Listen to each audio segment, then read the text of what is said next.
Haleluya. Puji Tuhan, kita akan lanjutkan pelajaran kita. Seorang tokoh dalam kitab Keluaran, yaitu Yosua. Kita sudah mempelajari beberapa hal tentang Yosua. Yang pertama mengenai Yosua dari keturunan Efraim, ya. Anak daripada Yusuf, keturunan melalui Efraim. Yang kedua mengenai nama Yosua, ya. Nama keluarga Yosua itu disebut Hosea, ya. Hosea yang artinya keselamatan. Kemudian Musa memberi dia nama yang lain, yaitu Yosua.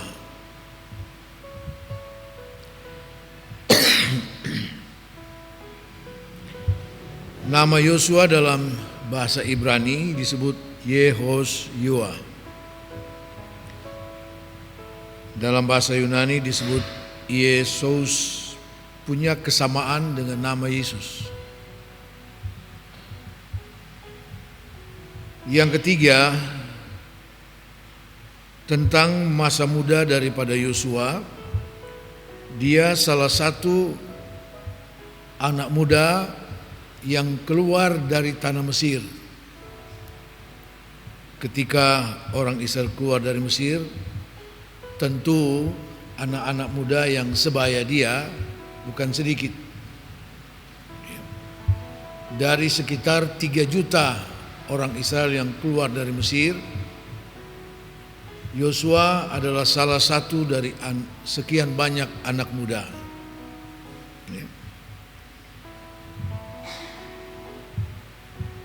Yang berikut, sebagai seorang anak muda, Yosua dipilih Musa untuk menjadi abdinya,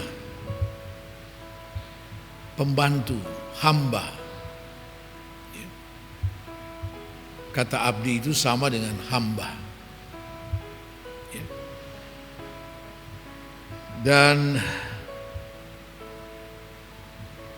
sebagai hamba daripada Musa, Musa tentu kenal betul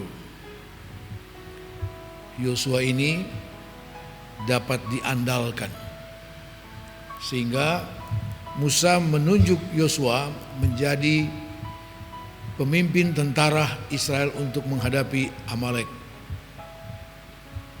Dan dalam kitab Keluaran pasal 17 ayat 8 sampai 13 sudah kita pelajari. Peperangan itu berakhir dengan kemenangan Yosua dan orang Israel.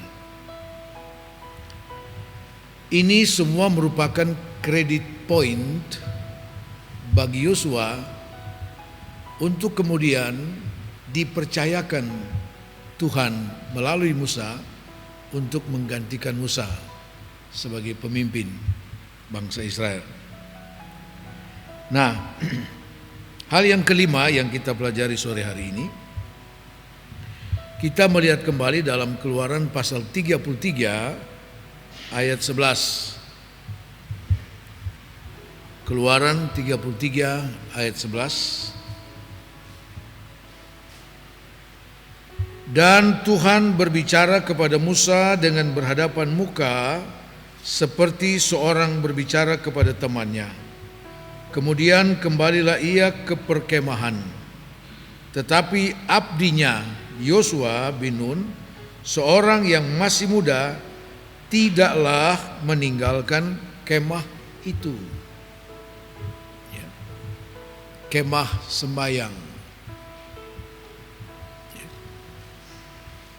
tabernakel. Dikatakan di sini bahwa Yosua yang masih muda itu tidak meninggalkan kemah sembahyang. Apa yang dilakukan Yosua di sana jelas bahwa di dalam kemah sembahyang itu tidak ada pekerjaan lain kecuali Yosua ada di dalam persekutuan dengan Tuhan. Itu yang dilakukan. Dan sebenarnya inilah kunci kekuatan dari seorang Yosua.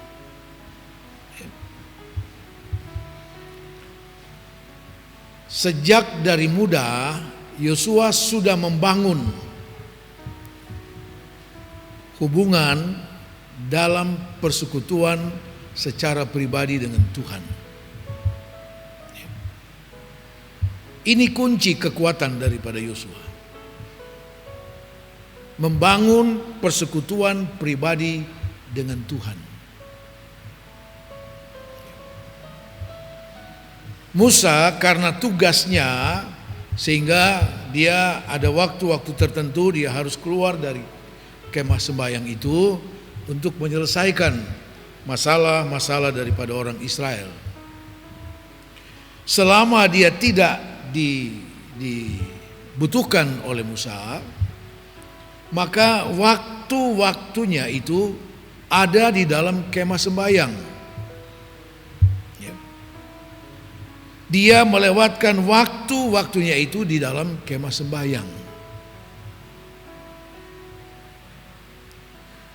Bagi Yosua tidak ada waktu yang terbuang percuma. Dalam satu seminar Alkitab, saya menyampaikan tentang bagaimana lahirnya seorang pemimpin rohani melalui kuasa Allah.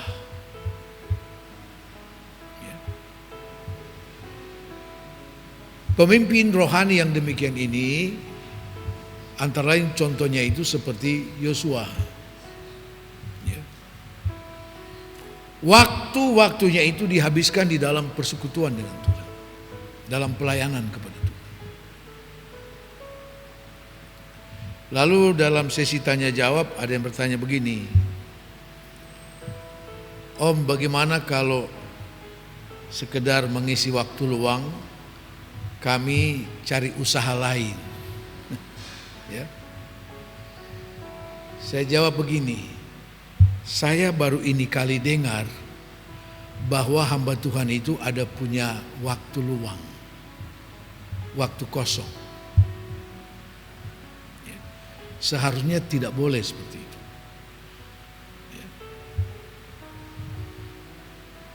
Sehingga itu lalu membenarkan seorang gembala punya usaha lain. Ya, punya usaha lain. Saya ingat dulu tahun 79 kami baru ada di Kupang. Dan ketika ada seorang gembala sudah almarhum dari Bali, dia datang melayani KKR di GPD Jayapura. Nah, waktu itu kami tinggal di samping gereja dalam sebuah bangunan bekas gudang tua. Ya. Saya tidak mengerti maksud daripada hamba Tuhan ini. Dia bilang, mari kamu berdiri di depan rumah kamu ini, saya mau foto. Dia foto. Ternyata foto itu dia bawa ke Bali, tunjuk ke kakak saya. Ya. Kami dengan gembala itu, hamba Tuhan itu masih keluarga. Dia bilang, Heri, ini keadaan dari adikmu di Kupang, sangat memprihatinkan. Panggil mereka pulang.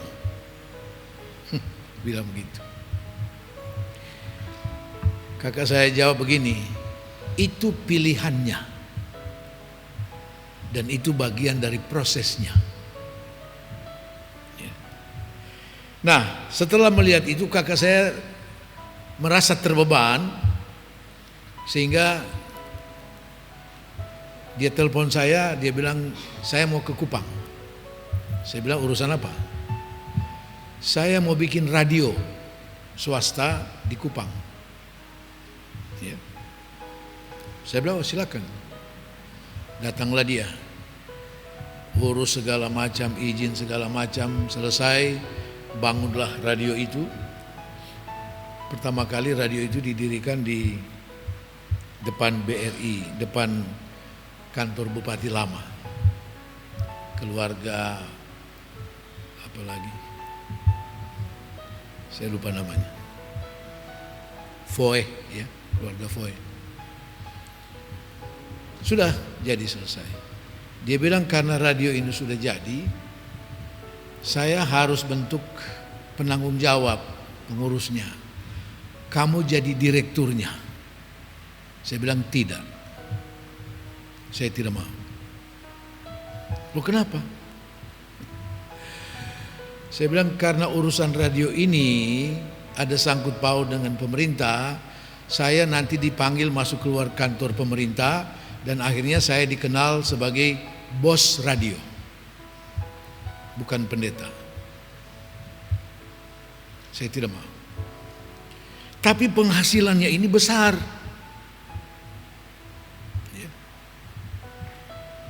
Gaji kamu sekian besar. Tidak, saya tidak mau. Saya bilang kalau mau saya cari orang untuk jadi direkturnya. Kalau untuk mengisi siaran rohani, saya siap. Mau jam berapa saja. Hampir siang juga saya layani. Ya. Jadi kamu tidak mau? Tidak. Cukup saya dengan tanggung jawab sebagai hamba Tuhan. Ya. Waktu itu saya sebagai pimpinan sekolah Alkitab Kupang. Ya. Yang hampir semua waktu ya tersita untuk sekolah. Saya tidak mau. Ya, jadi saya tunjuk salah satu orang yang pernah pengalaman di RRI, nah dialah yang terus. Tapi nanti kamu awasi masalah keuangannya. Tidak, saya tidak mau. Ya. Sampai kemudian radio itu dijual oleh kakak saya tidak pernah memperoleh 1 sen pun dari sana. Ya. Dan saya hidup. Radio itu sudah lama terkubur, saya masih hidup. Ya. Inilah pengalaman-pengalaman saya dalam melayani Tuhan, sehingga tidak ada alasan seorang hamba Tuhan harus mencari penghasilan di luar sana. Tidak boleh. Ya. Sebagaimana suku Lewi juga Tuhan bilang tidak boleh mendapat warisan di tanah Kanaan. Tuhan bilang, akulah yang menjadi warisanmu. Apa itu kurang? Tuhan yang menjadikan langit dan bumi dan segala isinya, Tuhan bilang, akulah yang menjadi warisanmu. Itu jauh lebih dari cukup, sudah. Baik. Jadi kita melihat di sini bahwa Yosua menghabiskan waktunya di dalam persekutuan secara pribadi dengan Tuhan. Dan inilah kunci kekuatan daripada Yosua. Membangun persekutuan pribadi dengan Tuhan. Nah, jangan berpikir bahwa itu memang seharusnya seorang hamba Tuhan seperti itu. Tidak. Semua kita kalau mau berhasil dalam segala hal, baik secara jasmani maupun secara rohani, bangun persekutuan dengan Tuhan. Yosua bukan pendeta, dia awam, biasa.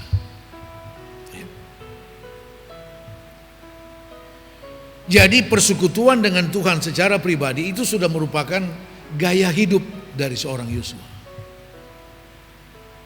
Alkitab menulis bahwa ada begitu banyak tokoh iman, keberhasilan mereka karena persekutuan pribadi dengan Tuhan. Ada 2 macam persekutuan di dalam gereja.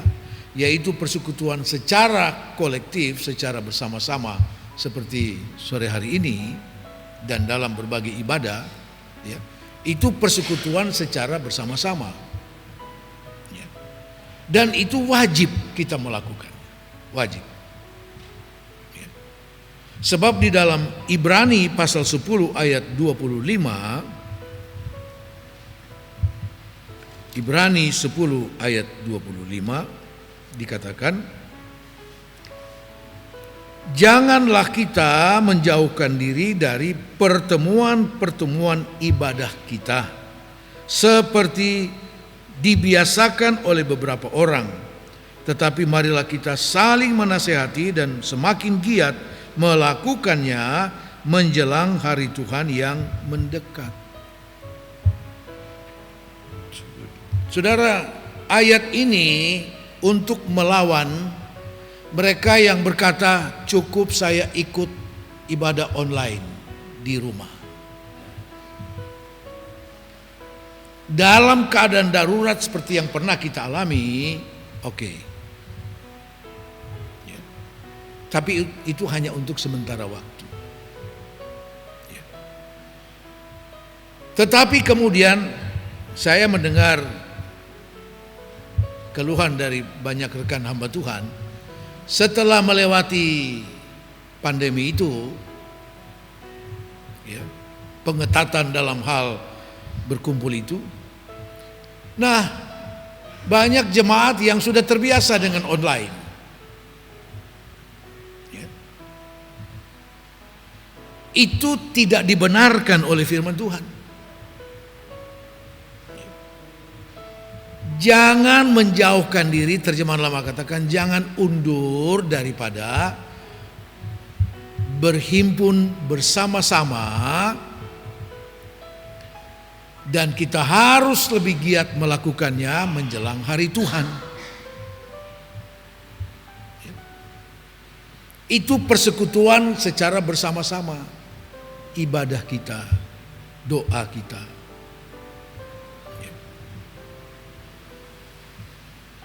Jadi tidaklah dibenarkan bahwa kemudian, ya, karena malas mau datang gereja, itu kemudian jadi alasan kita ikut online saja.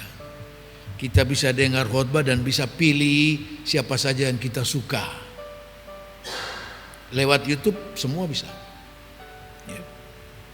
Mau dengar khotbah yang kocak, ada. Mirip stand up komedi, ada. Kita bisa ketawa terus sepanjang khotbah. Macam-macam. Tetapi ketika kita menjauhkan diri dari persekutuan bersama-sama, itu sudah menyalahi firman Allah.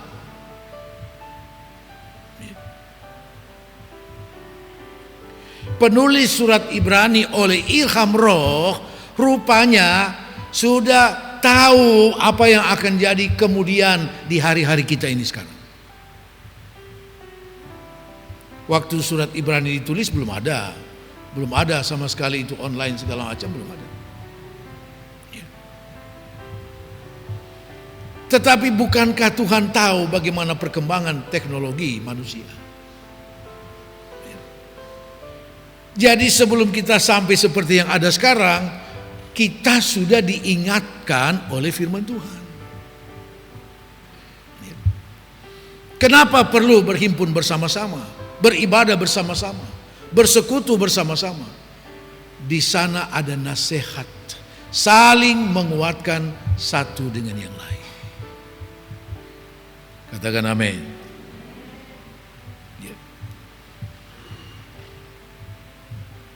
Membangun persaudaraan di dalam Tuhan, membangun kepedulian satu dengan yang lain. Itu makna lain daripada persekutuan bersama-sama. Nah, jadi kita melihat di sini tentang Yosua, dia membangun persekutuan pribadi. Jadi tadi saya katakan dua macam persekutuan dalam gereja. Yang pertama persekutuan secara bersama-sama, dan itu sangat dibenarkan oleh firman Tuhan. Yang kedua persekutuan secara pribadi. Jadi selain kita ada punya persekutuan secara bersama-sama, kita juga perlu membangun persekutuan secara pribadi dengan Tuhan.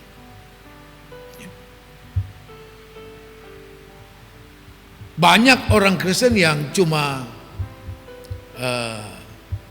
ada dalam persekutuan secara bersama-sama, tapi tidak pernah membangun persekutuan pribadi dengan Tuhan.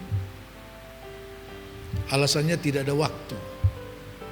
Harus ada waktu. Harus ada waktu. Contoh lain tentang orang yang membangun persekutuan pribadi dengan Tuhan adalah seorang Daniel. Saya kira saudara tidak lebih sibuk dari seorang Daniel yang menjadi orang kedua baik Raja Nebukadnezar, Raja Darius dan sebagainya. Dia pejabat tinggi. Alkitab katakan semua hasil kerja dari 120 menteri harus dilaporkan kepadanya, baru Daniel yang meneruskan kepada raja. Nah, untuk periksa ini hasil kerja dari 120 menteri, saudara bisa tidak tidur. Ya. Sangat sibuk dia. Tetapi untuk persekutuan pribadi dengan Tuhan, Daniel tetap punya waktu. Karena itu kunci kekuatan seorang Daniel untuk bertahan dalam satu persaingan di kalangan orang kafir pada waktu itu.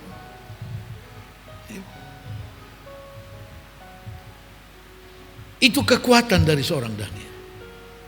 Jadi kalau mau bilang tidak ada waktu, saya kira saudara tidak lebih sibuk dari seorang Daniel. Persoalannya kita mau menyediakan waktu atau tidak. Itu saja. Daniel 3 kali dalam sehari dia sediakan waktu untuk berdoa, memuji, menyembah Tuhan. Dia boleh sibuk sesibuk-sibuknya, tapi ketika waktunya untuk bersekutu dengan Tuhan, dia tinggalkan itu dan bersekutu dengan Tuhan.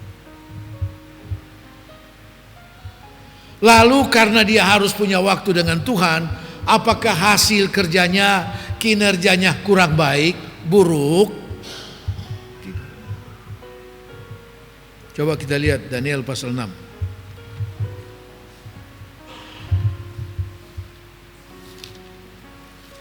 Daniel pasal 6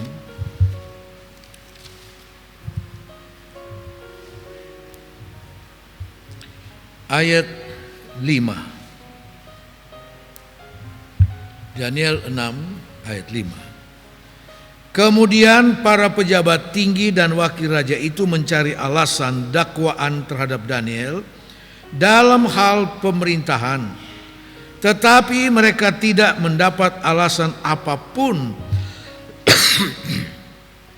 atau sesuatu kesalahan, sebab ia setia dan tidak ada didapati sesuatu kelalaian atau suatu kesalahan padanya. Dari pekerjaan yang begitu banyak, pekerjaan yang bertumpuk ini tetap dapat diselesaikan oleh Daniel tepat waktu. Itu yang tidak bisa dimengerti oleh rekan-rekan kerjanya yang sangat menginginkan jabatan dari Daniel, sehingga dikatakan mereka mencari kesempatan untuk periksa pekerjaan daripada Daniel. Mungkin mereka bawa auditor dan segala macam. Ketika Daniel pulang dari kantor, mereka cari kesempatan untuk periksa audit pekerjaan. Tapi Alkitab memberi kesaksian kepada kita, tidak satu kesalahan pun yang mereka dapati. Luar biasa bukan? Rahasianya di mana? Dia punya persekutuan pribadi dengan Tuhan. Sehingga dalam menyelesaikan semua pekerjaannya, Tuhan kasih dia hikmat, kemampuan, sehingga tidak buat kesalahan sekecil apapun. Bingung orang-orang ini. Ini orang mau disalahkan dalam hal apa? Bagaimana bisa menjatuhkan orang ini? Sementara kinerjanya dapat dikatakan sempurna. Sempurna. Tidak ada penyimpangan di sana. Tidak ada. Baik menyangkut keuangan, menyangkut banyak hal, saudara. Tidak ada satu kesalahan pun. Luar biasa. Dikatakan tidak ada kelalaian yang dilakukan. Kuncinya adalah karena Daniel punya persekutuan pribadi dengan Tuhan. Sehingga Tuhan selalu memberi dia hikmat, akal budi, kemampuan dalam menyelesaikan pekerjaan. Sempurna adanya. Di kantor-kantor biasa disebut dengan apa? WTP ya. Wajar tanpa pengecualian. Tapi itu pun bisa dibayar. Seperti kasus di Bogor sana. Saya ikuti di berita. Untuk mendapatkan WTP itu, bupati harus bayar orang-orang BPK dan sebagainya, sehingga hasilnya WTP yang dipalsukan berakhir dengan bupatinya di penjara. Ya. Itulah zaman kita sekarang ini. Ya. Jadi saudara melihat betapa kuatnya kehidupan seseorang yang punya persekutuan pribadi dengan Tuhan. Ya. Tidak bisa dilengsarkan oleh siapapun. Tidak bisa. Demikian juga dengan seorang Yosua.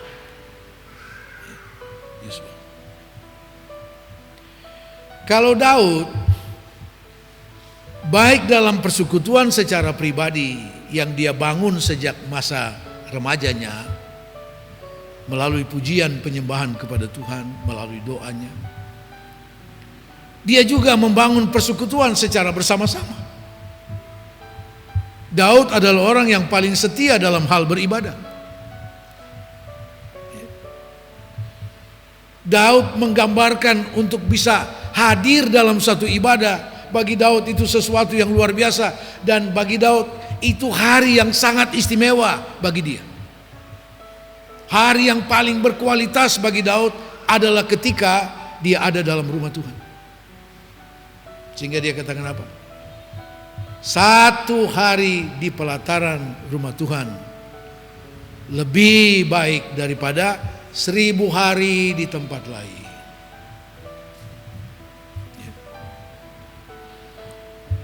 Dan di dalam hal menghadiri ibadah, Daud orang yang paling tidak mau terlambat. Beda dengan kita.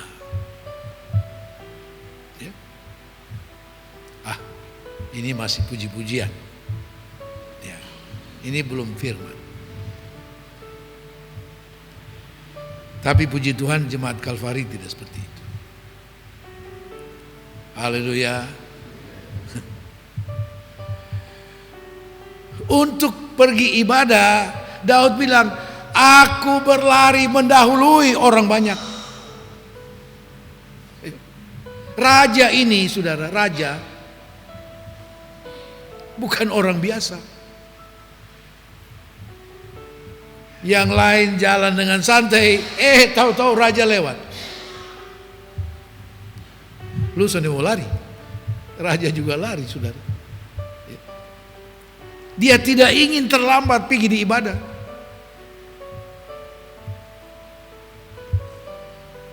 Dia bisa pecat ajudan ketika ajudan lupa kasih tahu dia, Pak, ini hari ibadah. Daud bilang apa?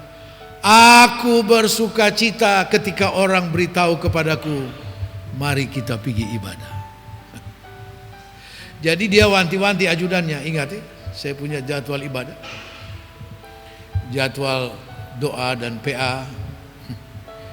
Lu ingat baik-baik, awas kalau lu ke sini. Itu Daud. Dia membangun hubungan persekutuan pribadi dengan Tuhan, dia juga membangun persekutuan secara bersama-sama.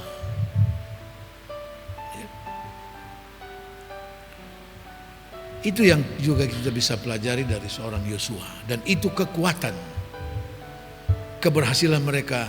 Kuncinya adalah itu. Kuncinya adalah persekutuan pribadi dengan Tuhan. Tidak ada alasan kita harus berkata, saya tidak punya waktu. Saudara, semua kembali kepada kita mau atau tidak. Itu saja. Mau atau tidak.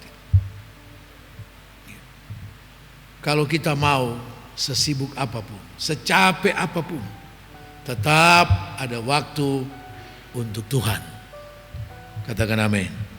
Tuhan Yesus memberkati.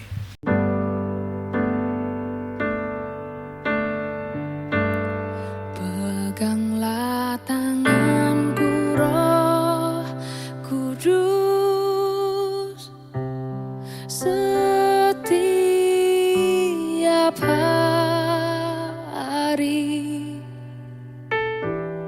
Ku tak dapat jalan sendiri tanpa Roh-Mu.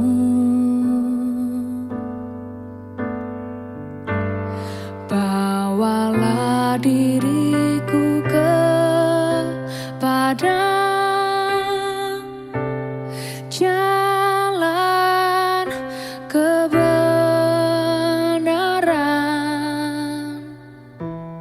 agar ku tidak tersesat,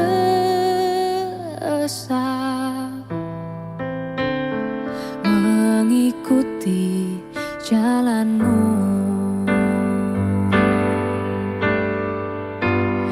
Peganglah tanganku, Roh Kudus, setiap hari.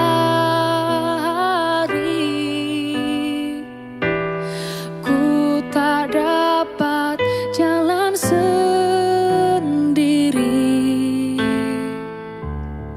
tanpa Roh-Mu.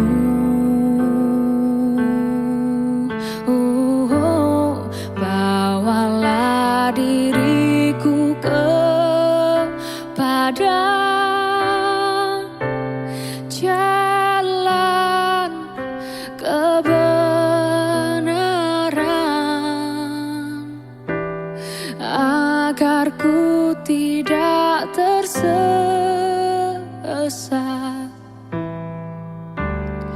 mengikuti jalan-Mu.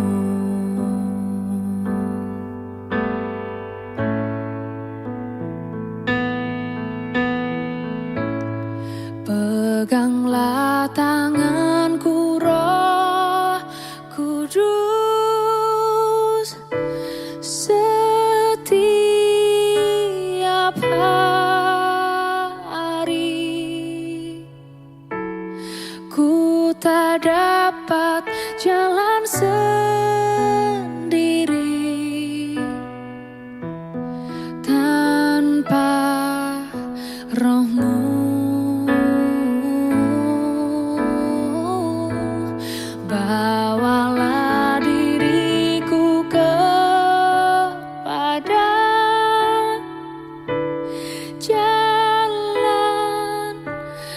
kebenaran,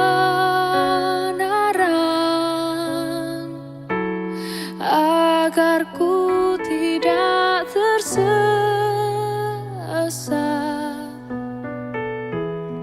mengikuti jalanmu.